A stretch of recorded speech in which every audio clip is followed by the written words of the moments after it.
प्रताप सिंह गांव के जमींदार हैं।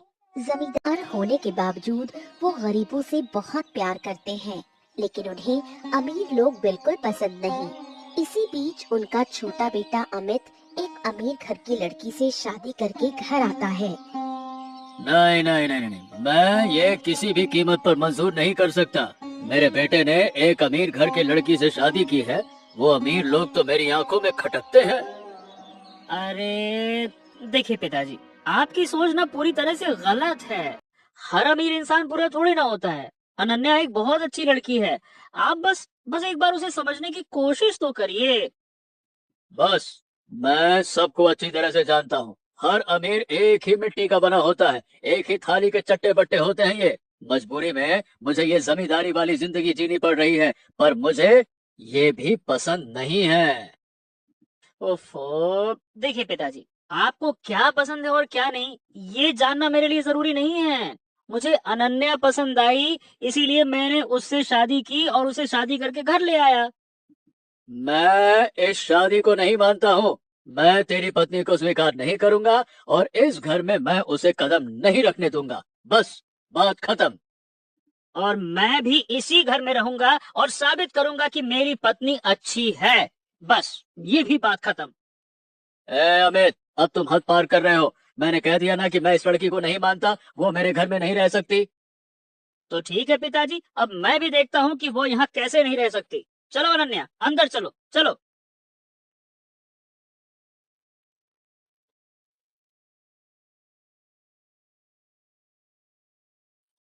ये क्या हो रहा है? तुम रसोई में बैठकर क्या कर रही हो? तुम्हें खाना बनाने की जिम्मेदारी किसने दी?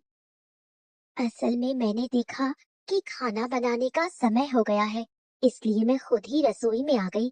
बुरा मत मानिएगा दीदी। यही तो अमीर घर की लड़कियों की दिक्कत है। हर चीज अपनी मर्जी से करना चाहती हैं।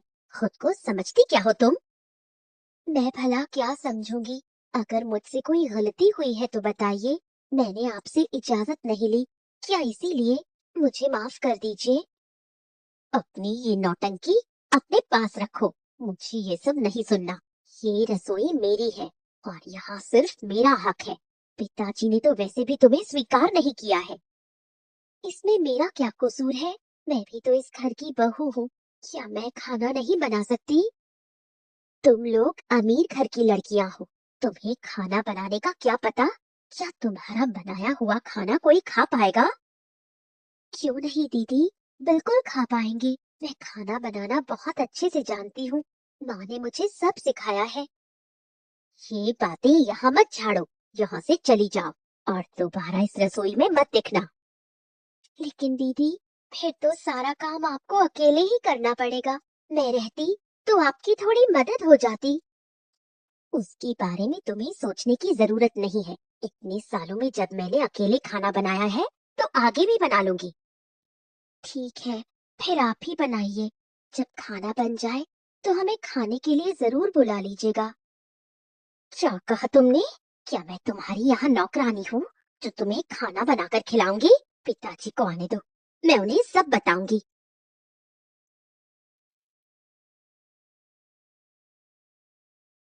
ओ, तेरी पत्नी की इतनी हिम्मत कि आज ही आई है और आज ही बड़ी बहू से बहस करने लगी। उसे न जाने क्या क्या कह दिया तेरी ये पत्नी ने। देखिए पिताजी, अब जो कहानी आपने सुनी है वही मैंने भी सुनी है। इसमें मुझे मेरी पत्नी की कोई गलती नजर नहीं आती है। ओ हो, जोरू के गुलाम नजर नहीं आते का क्या मतलब है? तेरी पत्नी ने बड़ी बहू से कहा कि वो खाना बनाकर उसे परोसे। क्यों कहा? क्या इस घर के सब लोग तेरी पत्नी के नौकर हैं क्या? हैं? इसीलिए इसीलिए मुझे अमीर लोग नहीं पसंद है, क्योंकि ये सबको नौकर समझते हैं। अरे मेरी पत्नी तो पहले खुद खाना बनाने गई थी। उसे अपमानित करके रसोई से बाहर निकाल दिया गया। तब जाकर उसने ऐसा किया। क्या बात करते हैं पिताजी, आपको पूरी बात ही नहीं पता है। ऐसा है कि वो मन गढ़ंत कहानियां तेरे कान में भर रही है ना? बड़ी बहू इतने सालों से घर में है, क्या हम उस पर शक करेंगे? हैं? क्या तू अपनी भाभी पे शक करेगा? बता। ओह, तो इसका मतलब ये है कि आपकी बड़ी बहू कभी कोई गलती ही नहीं कर सकती, है ना? नहीं, नहीं कर सकती। और मुझे अपने घर में इतना तमाशा, इतनी नौटंकी नहीं चाहिए। मैं चाहता हूँ कि तुम अपनी पत्नी को लेकर इसी वक्त घर से निकल जाओ। क्यों? मैं इस घर का बेटा हूँ, मैं अपनी पत्नी को लेकर घर छोड़कर क्यों जाऊं? मैं इस घर का मालिक हूँ, इसीलिए वही होगा जो मैं कहूँगा। तुम अपनी पत्नी के साथ यहाँ किसी भी हाल में नहीं रह सकते। ओ पिताजी, आज आपने जो मेरे साथ किया है, देखना देखना वही एक दिन आपके साथ भी होगा। देख लेना आप, देख लेना। अच्छा, तो तू अब मुझे दिखाएगा? उस अमीर लड़की के साथ रहकर तेरी बुद्धि भ्रष्ट हो गई है क्या? बुद्धि किसकी भ्रष्ट हुई है, ये मुझे साफ साफ दिख रहा है, और आप भी बहुत जल्द ये समझ जाइएगा। चलो अनन्या।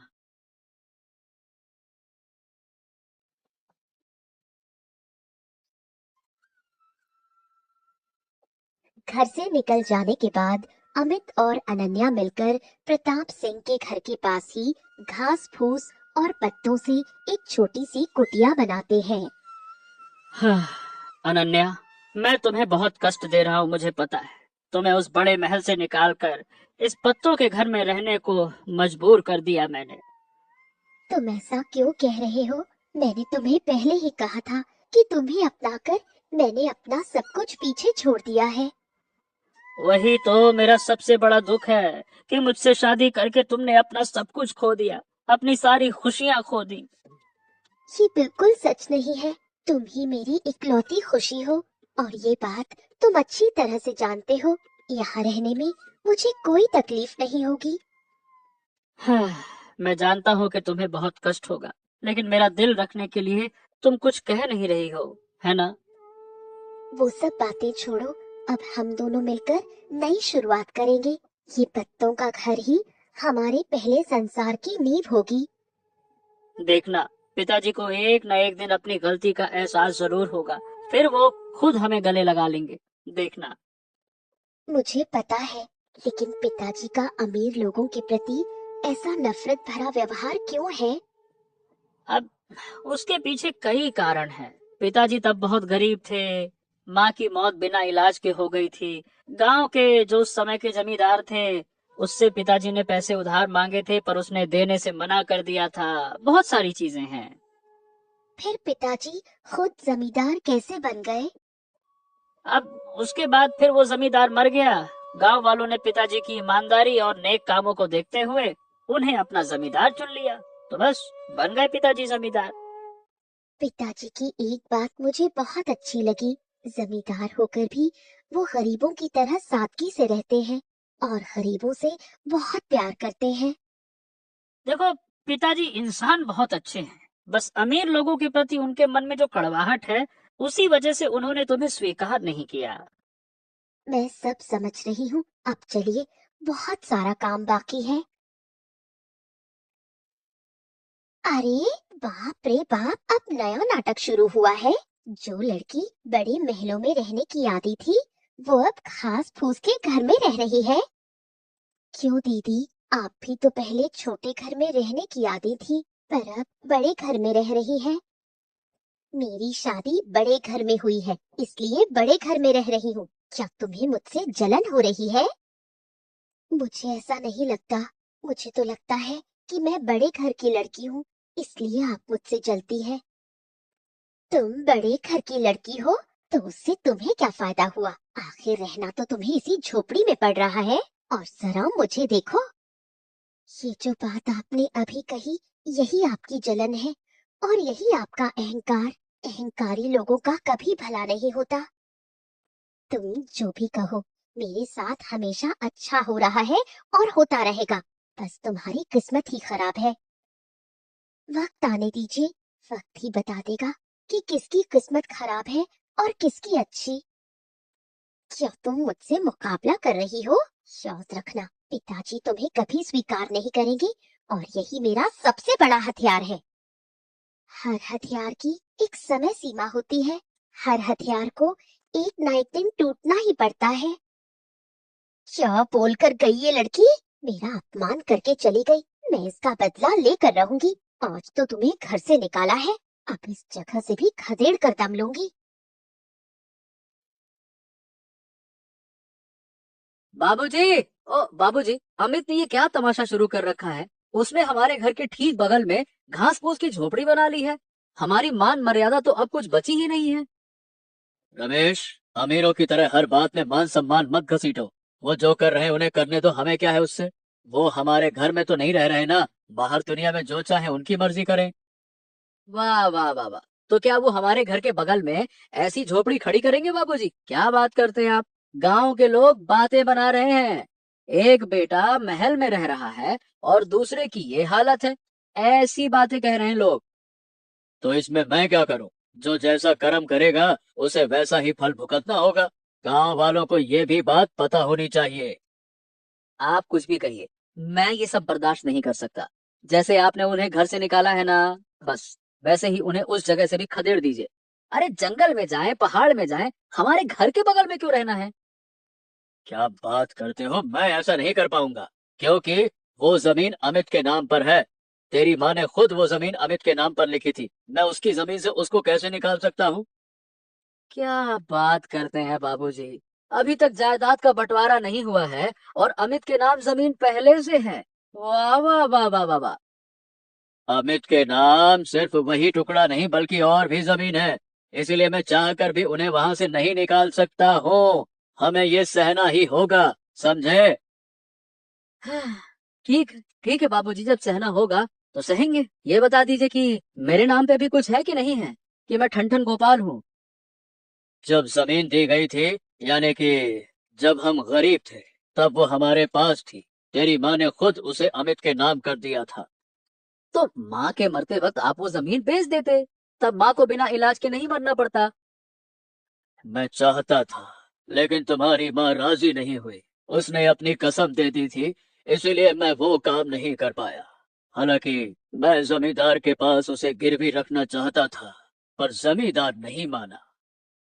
अरे रहने दीजिए पिताजी, ये फालतू की पुरानी बातें। अब ये सब कुछ सुनना अच्छा नहीं लगता है। हो सके तो उन्हें यहाँ से भगा दीजिए। इतना कर दीजिए, यही कृपा हो जाएगी।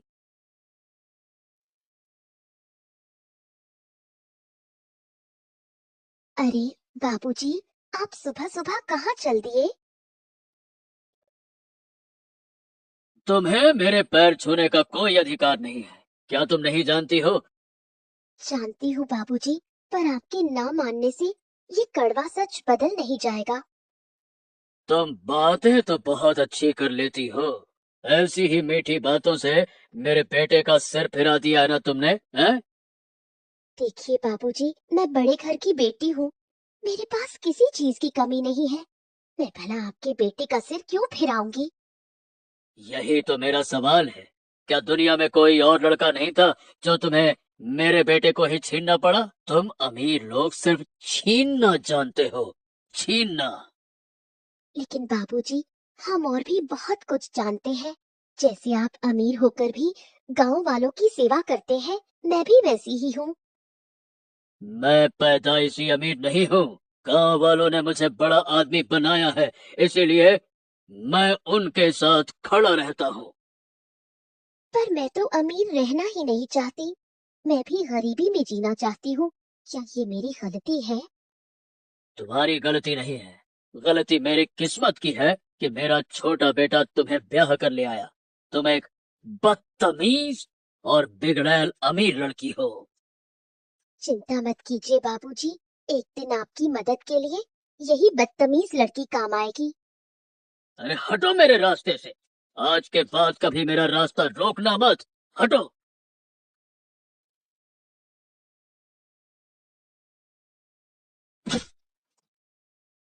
बाबा, आपको क्या हुआ? आप ऐसा क्यों कर रहे हैं? बाबा कुछ बोलिए।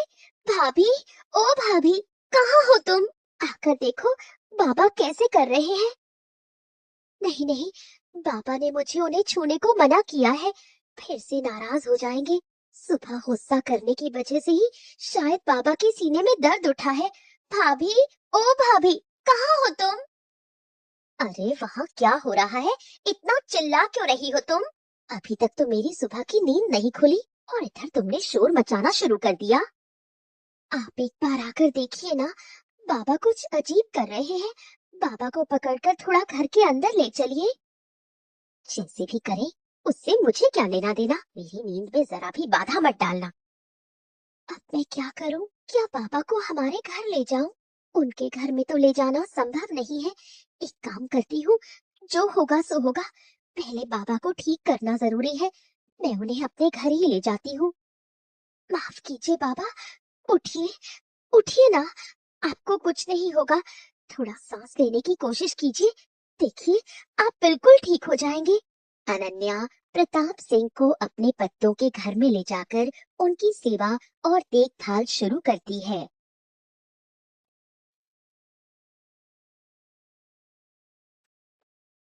ए लड़की, क्या तुम्हारी हिम्मत कैसे हुई मेरे पिताजी को ये सड़े से पत्ते के घर में लाने की? तुम्हें पता है कि वो कौन है? हैं? देखिए दादा, इतना चिल्ला चिल्ला कर बात मत कीजिए। पापा की तबीयत ठीक नहीं है, वो अभी सो रहे हैं। तो बाबा इस घर में सोएंगे? अरे तुम पागल पागल हो गई हो क्या? सबको अपने जैसा समझ लिया है क्या? हैं? आप इस तरह क्यों बोल रहे हैं? बाबा बीमार होकर गिर गए थे, इसलिए मैं उन्हें अपने घर ले आई। नहीं तो शायद आज उन्हें बचाया नहीं जा सकता था। तुम डॉक्टर हो गई हो क्या जो कह रही हो कि बाबा को बचाया नहीं जा सकता था? अरे क्या हमारा इतना बड़ा घर, इतना बड़ा महल नहीं दिखता? तो क्या उन्हें उन्हें वहां नहीं ले जाया जा सकता था? बाबा ने अपने घर में मुझे और अमित को आने से मना किया है, इसलिए मैं उन्हें वहां नहीं ले जा सकी। अरे मेरी इज्जत, मेरी इज्जत, इज्जत के नाम पर बाबा को उस बड़े घर से खींचकर इस पत्ते के घर में ले आई हो और बात करती हो इज्जत इज्जत। मुझसे गलती हो गई, मुझे माफ कर दीजिए। मैं समझ नहीं पाई, लेकिन मैंने भाभी को बहुत बुलाया था, भाभी आई ही नहीं। अरे तुम्हें समझ ही नहीं आया कि बाबा को हुआ क्या है? अगर समझ जाती तो बाबा के पास भी नहीं जाती। अब जो होना था वो हो गया, मुझसे गलती हो गई, मुझे माफ कर दीजिए दादा। सुनो लड़की, तुमने हमारे घर के लड़के से शादी की है, लेकिन ज्यादा हद पार करने की कोशिश मत करना, वरना तुम्हारे लिए अच्छा नहीं होगा। आप सब मेरे साथ ऐसा क्यों कर रहे हैं? मैं यहाँ किसी प्रतियोगिता के लिए नहीं आई हूँ। मैं तो बस इस घर की एक साधारण बहू हूँ। लेकिन हम तुम्हें बहू नहीं मानते। अगर आप मेरे साथ प्रतिस्पर्धा जैसा व्यवहार करना चाहते हैं, तो मैं आपको बता देती हूँ, बहुत जल्द मैं आपका खेल खत्म कर दूंगी। किसका खेल खत्म होगा वो तो बाद में देखा जाएगा। बाबा, आज उस लड़की को अच्छी तरह से डांट कर आया हूँ। कितनी बड़ी हिम्मत है उसकी, आपको उनके उस पत्ते के घर में ले गई वो, बताइए भला। हाँ, मैं तो सोच रहा हूँ कि उस लड़की ने हिम्मत दिखाकर अच्छा ही किया। जो काम तुम्हारी पत्नी नहीं कर सकी, वो उस लड़की ने कर दिखाया। इसका क्या मतलब है बाबा? मैं बिल्कुल सही कह रहा हूँ। मैं बीमार था, फिर भी सब कुछ सुन और देख पा रहा था। वो लड़की तुम्हें कितनी बार बुला रही थी, लेकिन तुम अपनी नींद में इतनी डूबी हुई थी कि मेरे पास तक नहीं आई। मैं सचमुच समझ नहीं पाई थी कि आपको क्या हुआ है बाबा।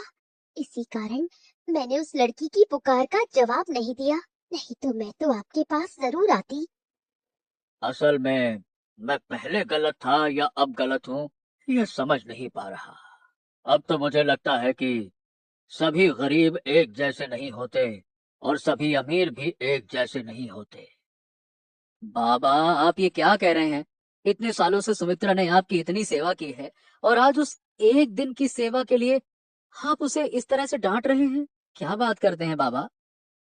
डांटने की वजह है, तुम्हारी पत्नी की बातों में मुझे अहंकार दिखाई दिया, और ये मुझे बिल्कुल पसंद नहीं है। हमसे गलती हो गई बाबा, हमें माफ कर दीजिए, खासकर मुझसे गलती हुई है।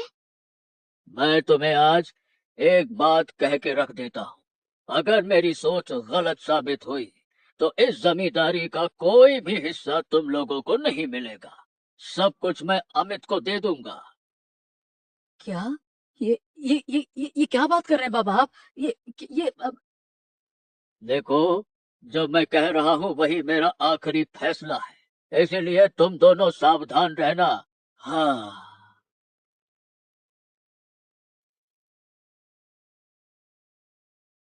ये तुम्हारे पिता क्या कहकर गए हैं? इतने सालों से इस जमींदारी के लिए इंतजार कर रही हूँ और आखिर में तुम्हारे पिता इसे तुम्हारे छोटे भाई को दे देंगे। अरे तुम इतनी उत्तेजित मत हो, मैं ये कभी होने नहीं दूंगा। ये जमींदारी मुझे पूरी की पूरी चाहिए, चाहिए मुझे ये। पूरी जिंदगी गरीबी में गुजारी है। अगर तुम्हारे भाई को सब कुछ लिख दिया गया तो हमें फिर से गरीब बनकर रहना पड़ेगा और उसी पत्तों के घर में रहना पड़ेगा। तुम चिंता मत करो, मैं ये कभी नहीं होने दूंगा। कोई ना कोई रास्ता निकालना ही होगा। मेरे पास एक उपाय है। सुनो, अगर इस जमींदारी को अपने हाथ में लेना है तो तुम्हारे पिता को रास्ते से हटाना होगा। ये क्या बात कर रही हो तुम? तुम्हारा दिमाग तो ठीक है? मैं बिल्कुल सही कह रही हूँ। जरा सोचो, तुम्हारे पिता की राय बदलनी शुरू हो गई है। ऐसे भी उनकी उम्र हो चुकी है। अब जिंदा रहकर क्या फायदा? क्या तो क्या मैं अपने पिताजी को ही मार डालूं? तुम समझ क्यों नहीं रहे? नहीं तो सब कुछ हमारे हाथ से निकल जाएगा। क्या तुम यही चाहते हो? नहीं नहीं नहीं नहीं नहीं, मैं लोगों की बेइज्जती और तिरस्कार तो सही नहीं सकता। इस गांव का जमींदार तो मैं बनूंगा।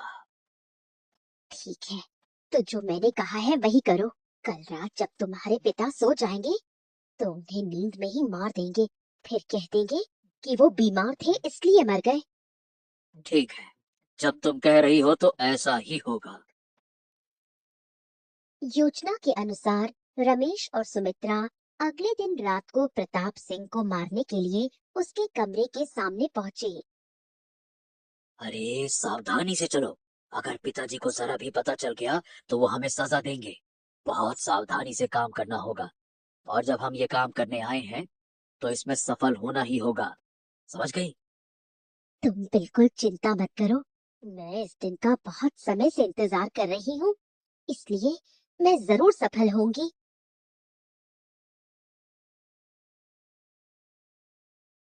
अरे वाह वाह वाह वाह वाह वाह वाह, तो ये बात है।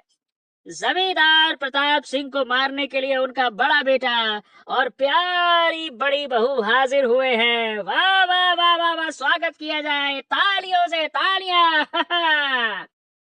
भाई भाई भाई, हम ऐसा कुछ करने नहीं आए थे, विश्वास करो। हम तो बस पिताजी को देखने आए थे कि उनकी तबीयत कैसी है। क्यों सुमित्रा? अच्छा सच में? ओ हो, तो फिर तुम दोनों के हाथ में ये दो तकिया क्या कर रहे हैं?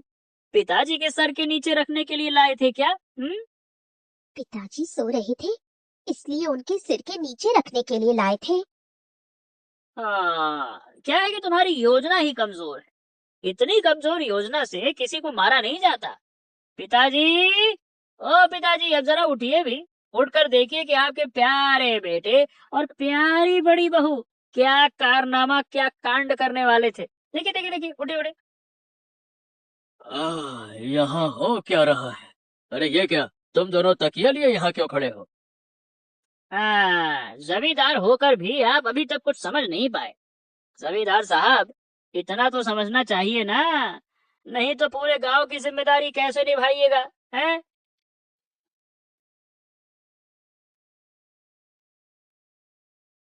पिताजी, ओ पिताजी, हमें माफ कर दीजिए। हम दोबारा कभी ऐसा नहीं करेंगे। मैं आपके पैरों में पड़ जाऊंगा, माफ कर दीजिए। माफ कर दीजिए पिताजी, माफ कर दीजिए। दूर हो जा मेरी नजरों से, दूर हो जा जानवर कहीं के। एक जानवर को जन्म देकर इतने सालों तक पाल पोस कर बड़ा किया। अरे तू नाग है, नाग, जो अपने मालिक को ही डस रहा है। सपोला कहीं का, चल भाग यहाँ से। माफ कर दीजिए पिताजी, माफ कर दीजिए। मैं फिर कभी ऐसा नहीं करूंगा। मैं सोचता था कि गरीब मतलब अच्छे इंसान होते हैं, लेकिन कुछ गरीब कीड़े मकोड़े जैसे होते हैं, जैसे बड़ी बहू। पिताजी, हमें माफ कर दीजिए। एक बार मौका दीजिए। तुम दोनों अभी के अभी इसी वक्त घर से निकल जाओ। मैं तुम्हें त्यागता हूँ। आज से तुम मेरे बेटे नहीं रहे। पिताजी, पिताजी, पिताजी, हमें माफ कर दीजिए। पिताजी, हमें माफ, गलती गलती हो गई पिताजी। नहीं पिताजी। अरे चल चल, अब पिताजी, अब रोकर क्या होगा? बस ये सोचिए कि आप तो बच गए ना कम से कम। हाँ, अरे तुम लोगों की वजह से ही तो मैं बचा। अगर तुम लोग समय पे न आते तो शायद मैं जिंदा नहीं होता।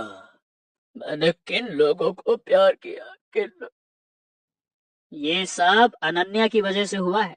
अनन्या ने उनकी सारी योजना सुन ली थी। जिस लड़की को मैं सहन नहीं कर पा रहा था, उसी लड़की ने दो दो बार मेरी जान बचाई। मैं तुम्हारा बहुत आभारी हूँ बेटी, बहुत आभारी। अरे नहीं पिताजी, ऐसा मत कहिए। आप बस हमें आशीर्वाद दीजिए। आज मुझे समझ में आया कि हर गरीब अच्छा इंसान नहीं होता और हर अमीर बुरा नहीं होता। तुमने मेरी आंखें खोल दी बेटी। देखा पिताजी, मैंने कहा था ना कि आपको गलत साबित करके दिखाऊंगा। हाँ रे, मुझे माफ कर दे और अब घर वापस आ जा। मैं अपने घर की लक्ष्मी का स्वागत करूंगा। आ इसके बाद प्रताप सिंह अमित और अनन्या का स्वागत करके उन्हें घर में ले जाते हैं। ऐसी ही मजेदार कहानियां देखने के लिए हमारे चैनल को सब्सक्राइब करना मत भूलिएगा। अच्छा बताइए दोस्तों, अमित और अनन्या ने अपना नया घर किस कमरे में शुरू किया था?